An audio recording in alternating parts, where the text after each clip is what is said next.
Olá, pessoal. Voltamos aqui para a aula de ciências do sexto ano e nós vamos falar um pouco sobre a organização do nosso corpo, do corpo dos seres vivos.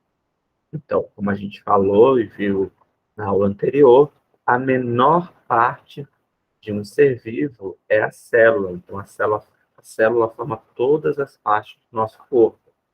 Um conjunto de células forma um tecido. Um tecido ele pode ter várias formas diferentes, dependendo do tipo de célula que deu origem a esse tecido. Por exemplo, a gente pode ver a diferença do tecido que a gente tem na nossa pele, na superfície da pele, e o tecido da parte de dentro da boca, né? São tecidos completamente diferentes. A pele tem uma característica, uma coloração, enquanto que a parte interna da nossa boca tem outra característica completamente diferente. Então, os ossos também são considerados tecidos. São tecidos formados por células específicas do tecido ósseo. Okay? Então, um conjunto de células forma um tecido organizado, de certa forma, ele vai constituir aí um órgão, e esse órgão vai ter uma determinada função. Quando esse órgão participa aí de uma função junto com outros órgãos, ele faz parte, então, de um sistema, e um conjunto de sistema é o que dá origem a um ser vivo. Exemplo, nós temos aqui esse tecido formado pela célula que está na imagem, a célula do estômago. Ela vai formar um tecido dentro do estômago totalmente rugoso, que serve para absorver os nutrientes do nosso organismo. Esse tecido ele está contido aí na parte interna do nosso estômago. O estômago é um órgão que faz parte de um sistema que é chamado sistema digestivo. O sistema digestivo, além desse órgão que é o estômago, também apresenta os intestinos, delgado e grosso, também apresenta desde a boca, o esôfago e as glândulas anexas que vão fazer o processo de digestão. Então, tudo isso faz parte do sistema digestivo.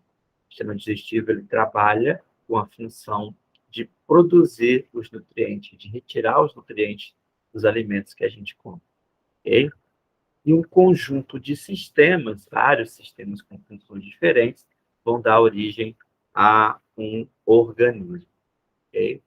Nós vemos aqui na página seguinte alguns desses sistemas que nós vamos aprofundar aí nos próximos capítulos, nos próximos anos. O sistema respiratório, que é composto pelo pulmão, traqueia, a própria abertura da narina e boca também faz parte do sistema respiratório. Ele tem a função de fazer as trocas gasosas, né, gás carbônico e gás oxigênio, que são o principal combustível para as nossas células produzirem energia. Okay? Também nós temos o sistema cardiovascular, também chamado de sistema circulatório, que é como se fosse a Avenida Brasil do nosso corpo. Ele vai levar tanto os nutrientes que foram lá produzidos no sistema digestivo, quanto os gases também, gás de oxigênio e gás carbônico, que vão aí passar por todo o nosso corpo. Então, o sistema cardiovascular vai levar esses nutrientes e os gases para todos os órgãos do nosso corpo. O sistema linfático é responsável por devolver ao sangue a parte líquida que fica dentro das células. Então, faz todo o transporte de líquidos dentro do nosso corpo e levando ele de volta aí para o sistema circulatório, ou cardiovascular. Também nós temos o sistema reprodutivo, que é composto no caso das mulheres, pelo útero e ovário, e a vagina, compõe aí o órgão genital feminino, e o órgão genital masculino, o pênis, o saco escrotal, os testículos e todas as outras partes aí que são responsáveis tanto pela produção de hormônios sexuais que vão dar o formato do corpo, tanto do homem quanto da mulher, né, o desenvolvimento na puberdade, crescimento de pelos, de mama, enfim. Como também a produção de gametas. Gametas, no caso, gameta feminino é o óvulo, e o gameta masculino, o espermatozoide. E a combinação entre o gameta feminino e o gameta masculino é que vai dar origem a algum outro ser. Também nós temos o sistema urinário, que que tem a função de eliminar todas as substâncias tóxicas que o nosso corpo vai produzir. Okay? Então, além das fezes, a urina também vai eliminar a parte que não faz bem para o nosso corpo. Ele vai filtrar o sangue e vai eliminar aí o excesso de substâncias e também ureia, que é proveniente aí de uma parte muito importante do nosso metabolismo nas células. Ok? Então, todos esses órgãos aqui, todos esses sistemas, eles estão trabalhando em conjunto para fazer o nosso corpo funcionar. Aqui a gente tem alguns experimentos, né? A gente não tem como fazer esse experimento aqui, mas se vocês procurarem na internet, vocês vão ver como é possível enxergar as células no microscópio. Tinha um pelezinho bem fino aí de uma cebola, de um casco de cebola, colocando corante, nós conseguimos distinguir essas células aí no microscópio. Logo em seguida, nós temos um exercíciozinho, eu vou responder a primeira página, vou deixar a próxima página para vocês aí. Então, primeira questão. Observe as dicas abaixo sobre as características de 3 diferentes células. A célula número 1, ela apresenta uma parede celular. Então, nós tínhamos 2 exemplares ali nas descrições que nós fizemos, que são as células vegetais e as células bacterianas. Tanto uma quanto a outra apresenta parede celular. Célula número 2 apresenta organelas delimitadas por membranas. Então, nós temos aqui um exemplar que são as células eucariontes. As células eucariontes, elas vão ter um núcleo separado, igual a gema do ovo. E dentro desse grupo, nós temos as células vegetais e as células animais. Okay? Elas vão ter um núcleo contendo material genético e separando esse material genético do resto dos órgãos ali dentro da célula. Já a célula número 3 é uma célula eucarionte e apresenta a mesma característica da célula 1, mas composição diferente.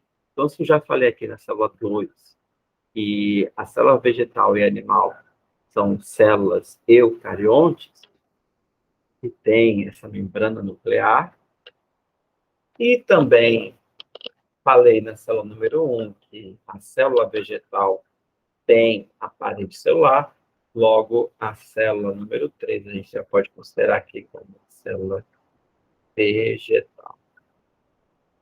Sobrando, então, a célula número 1 seria a célula bacteriana. E a célula animal é a célula número 2. Ok? Em seguida, cite outra característica de cada uma das células identificadas no item anterior. Então, a célula bacteriana é uma célula procarionte.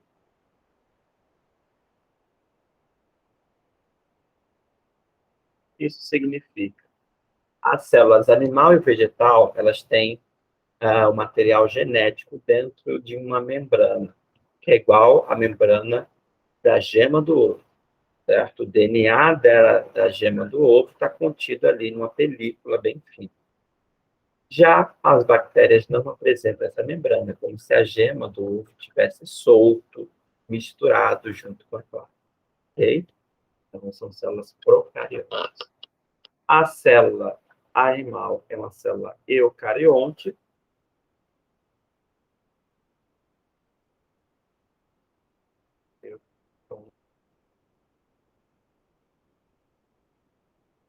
E a célula vegetal, além de ser eucarionte, ela possui organelas específicas, como núcleo, que armazena energia produzida na célula, que é o amido. Também tem os plastos, que são células especializadas em produção de energia, usando a clorofila como o corante que absorve a luz do sol e transforma o gás carbônico e a luz solar em energia. Então, são células muito importantes para os vegetais, já que eles não podem se locomover para buscar o seu próprio alimento, certo? Uma das características também importantes é que a gente classifica esses seres vivos como autotróficos. Por que autotróficos? Auto quer dizer ele mesmo. Autotrófico quer dizer que a célula vegetal consegue produzir o seu próprio alimento, enquanto que a célula animal é heterotrófica, ou seja, ela não consegue produzir o seu próprio alimento, por isso precisa buscar alimento em outros seres vivos. Questão número 2. Diferencie célula procarionte da célula eucarionte. Eu acabei de falar. A célula eucarionte, ela vai ter uma célula com a membrana celular e o núcleo, ele é separado, o DNA é separado também por uma membrana. Já a célula procarionte, uma célula como a da bactéria, onde o DNA ele fica solto dentro da bactéria, ele não está limitado por uma membrana. Okay? Utilize as palavras do quadro a seguir para completar as frases referentes ao ciclo da vida dos seres vivos corretamente. É possível que nem todas as palavras sejam utilizadas, então é bom ter atenção. A primeira etapa do ciclo da vida de um ser vivo é o nascimento. Nós nascemos, crescemos, podemos nos reproduzir e depois morremos. Primeira etapa. A última etapa do indivíduo é a morte. Depois que nós terminamos nosso papel aqui, seres vivos morrem, então pode ir para os próximos seres vivos continuarem o seu ciclo. Por isso que a gente fala que é um ciclo, né? A gente nasce, cresce, reproduz e morre, e depois vem um outro indivíduo e vai fazer o mesmo processo, esse processo vai se repetindo. Na reprodução assexuada, não há participação de gametas. Reprodução assexuada. Por que assexuada, professor? Porque na reprodução assexuada, o indivíduo ele vai se dividir. Igual uma plantinha, aquelas suculentas que a gente tem, né? A suculenta ela tem uma capacidade importante. E quando eu pego uma pétala, uma folha dessa suculenta, e planto, ela vai criar raiz e vai dar origem a uma outra plantinha. As bactérias também têm essa capacidade. As bactérias elas se dividem, como se estivesse gerando um brotinho, e vão gerar dois indivíduos idênticos, como se fossem gerando dois clones. Okay? Já, para ser na reprodução sexuada, existe a participação do gameta masculino e o gameta feminino. No caso de nós seres humanos, nós temos o óvulo, que é o gameta feminino, e o gameta masculino é o espermatozoide. Quando eles se combinam, vão formar o zigoto, e depois vai dar origem ao embrião, e vai crescendo, crescendo, e vai gerar um novo indivíduo. Ok? Chamamos de ciclo da vida porque os filhos ou filhotes deverão seguir as mesmas etapas de vida processuais. Okay? Então, todos vão seguir esse mesmo papel. Né? Nascer, crescer, se desenvolver e depois morrer. Ok? A gente encerra nossa aula por aqui. Espero que vocês tenham gostado e até a próxima.